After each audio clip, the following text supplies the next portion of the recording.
2025 का विधानसभा चुनाव है, तो क्या लग रहा है कि इस विधानसभा चुनाव में उनकी वापसी हो जाएगी? देखिए सर, क्या होता है कि कोई अच्छा काम किया रहता है तो उम्मीद रहता है कि उनका वापसी हो जाएगा। जब हमारे संदेश विधानसभा में कुछ काम ही नहीं हुआ है तो कहाँ से वापसी होगा? क्या है मतलब जो है सो विकास नहीं किए हैं विधायक जी? विकास किए रहते तो मैं वापसी का, आप जब सवाल पूछे सर वापसी का, तो मैं खुद बताता कि जरूर उनका वापसी होगा जी।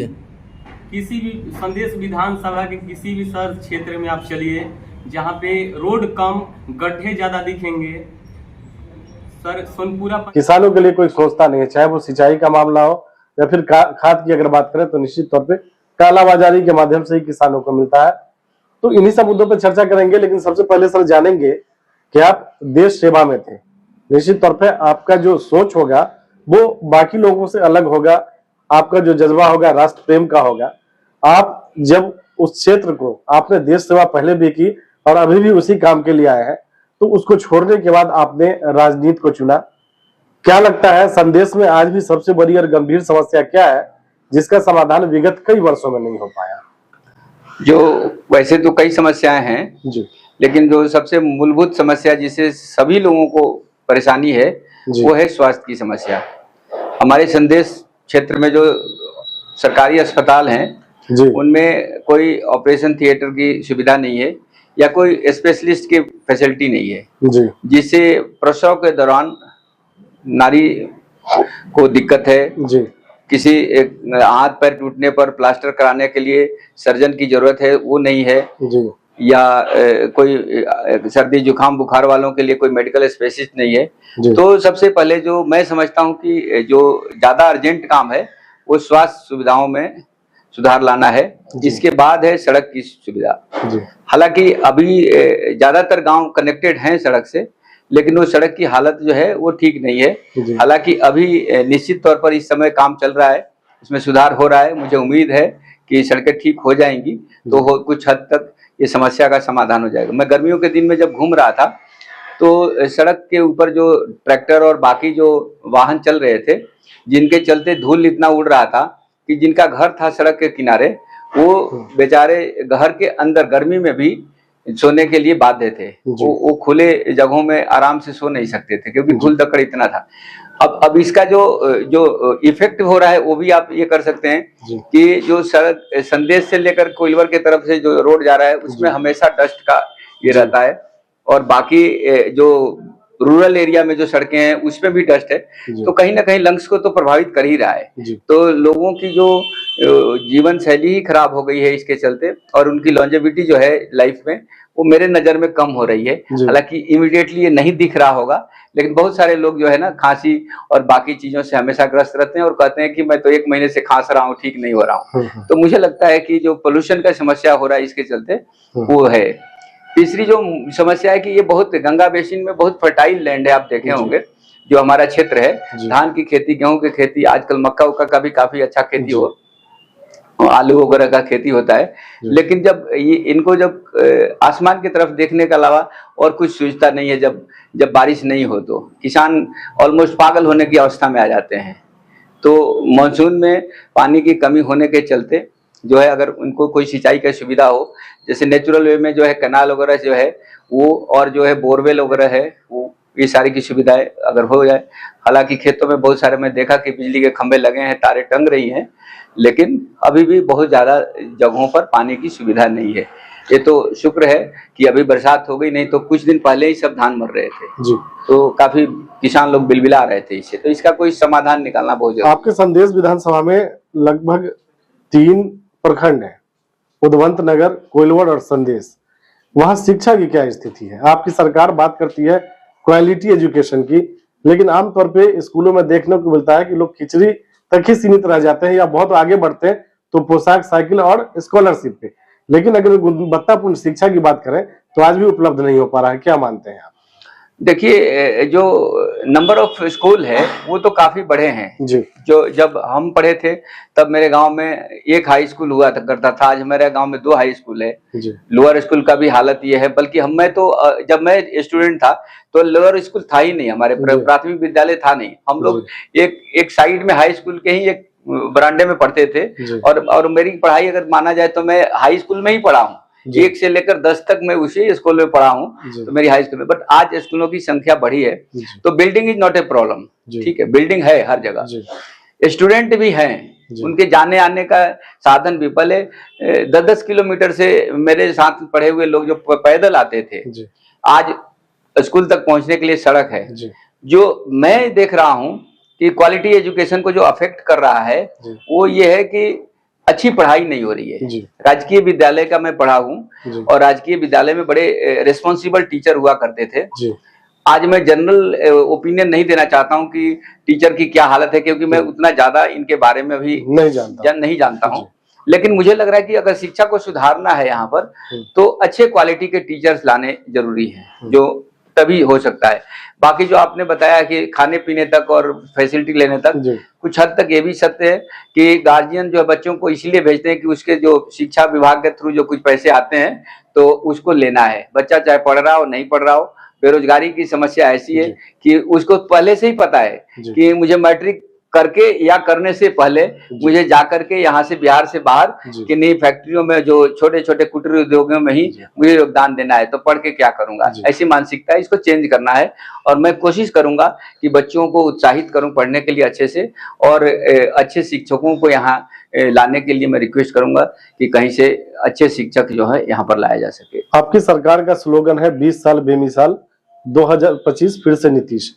लेकिन इस 20 साल बेमिसाल में जो सबसे बेमिसाल काम हुआ वो ब्यूरोक्रेसी का है, अफसरशाही। आज ये सच्चाई है कि थाना प्रभारी हो, ब्लॉक के एक वीडियो हो, सीओ हो, एक नेता की नहीं सुनते हैं। आम आदमी तो छोड़ दीजिए, अगर किसी की सुनते हैं या तो व्यक्तिगत उनका मामला होता है या फिर पैसे की बात आती है। आपको लगता है कि 2025 का विधानसभा चुनाव आपकी पार्टी के लिए, आपके गठबंधन के लिए अफसरशाही कहीं ना कहीं नुकसान पहुंचाएगी? कहीं ना कहीं नुकसान पहुंचाएगी, जरूर पहुंचाएगी। ये कोई नई बात नहीं है। मुझसे भी इस तरह की बातें लोग कहते हैं कि हमें कोई नहीं सुनता है, ठीक है। लेकिन ये जो है वोट कम करके या पार्टी के अगेंस्ट वोट करने से ये समस्या का समाधान नहीं होगा। कई समस्याओं का समाधान पार्टी ने ढूंढा है, तो निकट भविष्य में हो सकता है इसका भी समाधान निकालेगा। ये समस्या तो है, इससे मैं इनकार नहीं कर सकता हूँ, ठीक है। अब नहीं सुनते हैं, इस समस्या का ये नहीं है। बट जिस तरह से काम होना चाहिए सरकारी कार्यालयों में, उस तरह से काम शायद नहीं हो रहा है। जनता हर जगह जहां जाएंगे तो वहां ये जरूर बोलती है कि एक जाति प्रमाण पत्र बनाना हो या आय प्रमाण पत्र बनाना हो, तो उनको कई चक्कर काटने पड़ते हैं, तो असुविधा है। अब ये असुविधा चूंकि अधिकारी के चलते है या कर्मचारी के चलते है या लोकल जो बिचौलिए जो बोलते हैं कि हम बनवा देंगे आपका ये डॉक्यूमेंट, उनके चलते है। इन सब चीजों पर नकेल लगाने की जरूरत है और किसी को परेशानी ना हो, ये सरकार से मैं भी दरखास्त करूंगा। और अगर मुझे मौका मिलता है तो एटलीस्ट मैं अपने कंस्टिट्यूएंसी में तो ये इंश्योर करूंगा कि इन सुविधाओं के लिए किसी को ज्यादा चक्कर ना लगाना पड़े। आज भी आपके विधानसभा में सार्वजनिक शौचालय की व्यवस्था नहीं है। आपकी सरकार बात करती है आखिरी पंक्ति के लोगों की, जो महादलित वर्ग से आते हैं, दलित वर्ग से आते हैं, उनको 3 डिसमिल भूमि देने की बात करती है। लेकिन एक सच्चाई है, ये कटु सत्य है कि आज भी आपके संदेश विधानसभा में वैसे दलित और महादलित वर्ग के लोग जिस बस्ती में रहते हैं वहां सार्वजनिक शौचालय की व्यवस्था नहीं है। सार्वजनिक शौचालय गांव में भी है, ये समस्या है। लेकिन शायद लोगों को व्यक्तिगत तौर पर शौचालय ये किया गया है, और कई जगहों पर मैंने देखा है कि उन्होंने शौचालय का पैसा जरूर लिया है लेकिन घरों में शौचालय बनाए नहीं है, या बनाए भी हैं तो इस ढंग का है क्योंकि उसमें से 50% या कुछ पैसे शायद किसी और ने ले लिया। तो जिस स्टैंडर्ड का शौचालय होना चाहिए वो नहीं है। दूसरी बात की मानसिकता पर भी ये है, अगर कोई टोकाई करने वाला नहीं है, आपके घर के लोग बाहर मैदान में जाते हैं शौच के लिए और बगल वाला भी वही काम कर रहा है, तो कोई टोकाई करने वाला नहीं होगा। ऐसे समय में एक सामाजिक जागरण की भी जरूरत है कि शौचालय का प्रबंध होना चाहिए, और शौचालय अगर प्रबंध हो गया है तो उसका जो है यूज भी होना चाहिए। तो शौचालय जेन्युइन प्रॉब्लम मैं आपसे ये इत्तेफाक रखता हूं कि है, इसमें सरकार के अलावा जनता का भी लैक ऑफ इंटरेस्ट है। आपकी सरकार ने शराब को बंद किया बिहार में, लेकिन उसका रिएक्शन ये हुआ कि शराब बंद तो नहीं हुआ, होम डिलीवरी की फैसिलिटी उपलब्ध है और इसका सबसे बड़ा साइड इफेक्ट जो है वो युवाओं पे गया। आज हर युवा सूखे नशे की चपेट में है, चाहे वो नशा जैसा भी हो। आपको लगता है कि शराबबंदी सफल नहीं होने की वजह से उसका रिएक्शन ऐसा हुआ? और आज अगर राजनीति की बात करें तो ऐसे बाहुबली लोग राजनीति में सक्रिय हुए हैं जिनकी उत्पत्ति शराब से ही होती है, जिसको शराब माफिया कह सकते हैं। आपको क्या लगता है, शराब बंद करने देने से बिहार का नुकसान हुआ, युवाओं का नुकसान हो रहा है या सही है? मैं शराब बंद करने से बिहार का एज ए होल और युवाओं का नुकसान, इस बात को वो नहीं करूंगा, रेटिफाई नहीं करूंगा, क्योंकि इंटेंशन जो लीडर का है जिसने शराब बंद किया है वो तो समाज में सुधार लाने के लिए इस काम को किया। अगर वो इसको पूरी तरह से कंट्रोल नहीं कर पा रहे हैं अपने तंत्र से, आप जैसा कि आप कह रहे हैं कि रेडली अवेलेबल हो जाता है, तो वो तंत्र को टाइट करने की जरूरत है। इसका कतई मतलब ये नहीं कि शराब नहीं बिक रहा है इसके चलते युवा जो है खराब है। इसका मतलब आप ये कहना चाह रहे हैं कि शराब को अगर इजाजत दे दी जाए तो वो बाकी नशा का इस्तेमाल न करके शराब, लेकिन कहीं ना कहीं सूखे नशा की तरफ तो युवा बढ़ रहा है ना, सूखे नशा रिएक्शन तो हो ही रहा है। तो इसका मतलब इसमें लगाम के लिए तो सरकार को पहल करनी चाहिए ना। लगाम लगाने की है कि वो भी जहां से तस्करी हो रही है उसको भी रोकने की जरूरत है। इसका मतलब ये नहीं। तो ये आप मानते हैं कि सरकार का जो सिस्टम है, सरकार का जो आईबी है, सरकार की जो प्रशासन है, पुलिस है, वो विफल चल रही है? अब विफल नहीं है, लेकिन जिस तरह से इसको कंट्रोल करना चाहिए उसमें जरूर कमी है। अगर पुलिस प्रशासन टाइट होती इतना तो अवश्य इस पर नकेल लगाया जा सकता था। तो हो सकता है कि वो लोग भी कहीं ना कहीं इससे लाभ उठा रहे होंगे, है ना। तो इसके चलते हो रहा है। कुछ बेरोजगार युवाओं को थोड़ा सा इनकम के चलते आप कोई भी गलत काम के लिए आप उसको परसुएट कर सकते हैं। ये भी एक कारण है, बेरोजगारी के चलते भी है कि युवा जो है और काम ना करके हो सकता है कि शराब की तस्करी में आ रहे हो। बट जो है इंटेंशन जो है नीतीश कुमार जी का शराब बंद करने का, वो बढ़िया है, उसको मैं सपोर्ट कर रहा हूँ।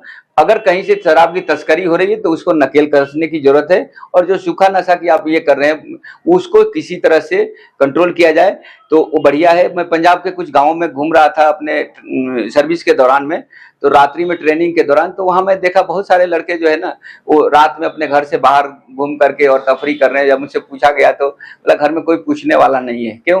वो नशे में लड़का घूम रहा है, उसके घर वाले सोचते हैं कि जहाँ भी है। तो ऐसी स्थिति ना हो यहाँ पर युवाओं का, इसके लिए हर समय आदमी को जागरूक रहने। संदेश के लिए आपके पास क्या विजन है, क्या रोड मैप है आपका? संदेश के लिए मैंने विजन तो आपको बताया कि जो भी मूलभूत सुविधाएं हैं, स्वास्थ्य की सुविधा, संचार की सुविधा, रोड की सुविधा, बच्चों में एजुकेशन की सुविधा, गांव में सद्भावना की सुविधा, ये जो है नारी सशक्तिकरण में जहां तक हो सके, ये सारी चीजों को दुरुस्त करना ही मेरा विजन है। मैं आया ही हूं, जब मैं बोला हूं कि 37 साल देश का बाकी संदेश का, तो यहाँ मैं कोई मठिया में साधु बन के बैठने नहीं आया हूं कि अब जितना लाइफ बचा है वो मैं संदेश में बैठा रहूंगा। जितना मेरा बल काम करेगा सुधार लाने के लिए किसी भी क्षेत्र का, वो मेरा मिशन है। संदेश को एक उन्नत जो है विधानसभा के तौर पर लाना, ये मेरी प्राथमिकता है। हम लोगों की सहयोग और शुभकामनाएं आपके साथ है। पार्टी आपको सिंबल देती है, जनता मौका देके अगर संदेश का विधायक बनाती है तो चुनाव जीतने के बाद आपकी सबसे पहली प्राथमिकता क्या होगी? चुनाव जीतने के बाद सबसे पहली प्राथमिकता मैंने पहले भी बताया, अभी भी बता रहा हूँ कि स्वास्थ्य की सुविधा और सिंचाई की सुविधा, क्योंकि रोड का मैं कुछ हद तक अब सेटिस्फाइड हूँ कि रोड की जो समस्या है वो हल हो जाएगा। चलिए, कर्नल भोला शंकर सिंह जी, हमसे बात करने के लिए बहुत बहुत धन्यवाद। You are welcome, thank you, धन्यवाद। ये कौन सा विधानसभा क्षेत्र हुआ? ये बिहार के संदेश विधानसभा क्षेत्र है। संदेश जी। तो अभी भी आपके विधायक जी कौन हुए? पूर्व विधायक अरुण यादव की धर्मपत्नी किरण देवी जी हैं। किरण देवी हैं। तो अभी 2025 का विधानसभा चुनाव है, तो क्या लग रहा है कि इस विधानसभा चुनाव में उनकी वापसी हो जाएगी? देखिए सर, क्या होता है कि कोई अच्छा काम किया रहता है तो उम्मीद रहता है कि उनका वापसी हो जाएगा। जब हमारे संदेश विधानसभा में कुछ काम ही नहीं हुआ है तो कहाँ से वापसी होगा? क्या है मतलब जो है सो विकास नहीं किए हैं विधायक जी? विकास किए रहते तो मैं वापसी का, आप जब सवाल पूछे सर वापसी का, तो मैं खुद बताता कि जरूर उनका वापसी होगा जी। किसी भी संदेश विधानसभा के किसी भी सर क्षेत्र में आप चलिए, जहाँ पे रोड कम, गड्ढे ज्यादा दिखेंगे। सर, सोनपुरा पंचायत में एक गांव आता है जैतपुर से 3 किलोमीटर की दूरी पे एक बाबा का मंदिर है। कहा जाता है वहाँ के लोगों के माध्यम से कि 3 बार उस रोड का पैसा पास हो चुका है, लेकिन अभी तक रोड नहीं बना है। तो आप इसी से अंदाजा लगा लीजिए कि कहाँ तक उनका वापसी होगा। तो लोगों के सुख दुख में साथ में रहते हैं, हमारे आते हैं, क्षेत्र में रहते हैं, नहीं। लोगों से मिलना जुलना रहता है उनका? हम तो कभी उनको देखे ही नहीं अभी तक अपने क्षेत्र में, नहीं देखते हैं, नहीं देखे हैं। लेकिन इनवाइट करते हैं तो भोज खाने जरूर चले आते हैं। ये तो कोई मतलब है नहीं कि मान लीजिए सर हम मर जाएंगे, ठीक है, हाँ। हमको पुछार में कोई आएगा, ठीक, तो जी। इसका मतलब मर के ही क्या करेंगे जी। उनको, जब मर जाएंगे हम तो देखने आएंगे नहीं, जीवित रहते रहते। तो अच्छा ये देखेंगे। बताइए कि आप कह रहे हैं कि वापसी नहीं होगी विधायक की, तो आपके नजर में अभी कर्मठ कौन से उम्मीदवार है जिनको आप लोग सपोर्ट करेंगे? सर संदेश विधानसभा से जदयू उम्मीदवार हैं पूर्व कर्नल भोला शंकर सिंह जी, जी, जो कि जदयू के टिकट के दावेदारी हुए हैं, जी। और सर सभी क्षेत्रों में घूम फिर रहे हैं, चारों ओर से जो भी हैं उनका सर का बहुत चर्चा है, युवाओं के जी, बहुत करीबी। फौज से आए हैं। जी जी। तो क्या लगता है कि मतलब आए हैं और तुरंत जो है सदस्यता लिए हैं जदयू का, उनको टिकट मिल जाएगा? ये तो जदयू सर- में तो मतलब जो है समय बिताना पड़ता है, उस एक कैटेगरी है, लेवल है, उसके बाद जो है जाके जो है टिकट होता है। सर ये तो पार्टी के ऊपर डिपेंड करता है, लेकिन अगर सर को टिकट मिलता है तो एकदम पूरा भरपूर कोशिश रहेगा कि हम लोग सर को जिताएंगे, एकदम प्रयास जारी रहेगा। जी, तो आप लोग का पूरा सहयोग है। जी जी। क्या नाम है उनका? उनका कर्नल भोला शंकर सिंह। कर्नल, तो आप लोग उनके साथ में हैं? जी एकदम फुल बहुमत से साथ में है सर।